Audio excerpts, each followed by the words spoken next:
For the next video, we'll pick up where we left off. So basically, now that you downloaded the Windows version of Darico's MetaTrader 5, you simply click the executable file. It will ask you to allow the program. You click yes, and then simply go through the agreement, and then click next, and it automatically installs it for you. It usually takes between 2 to 3 minutes, depending on the speed of your computer. It might take longer, so you just wait for it to completely install. And as you can see, it's Darico, so basically it's a dedicated server for Darico under the MetaTrader 5 platform. Once it's done, you just click finish, and it'll take you to this website.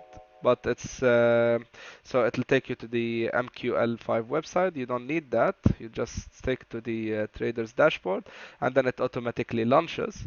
So in the next video, I'm gonna teach you how to connect your account here, being a demo or a live account, doesn't matter, and then how to start opening positions, closing positions, and trading based on the MetaTrader 5 platform for Darico.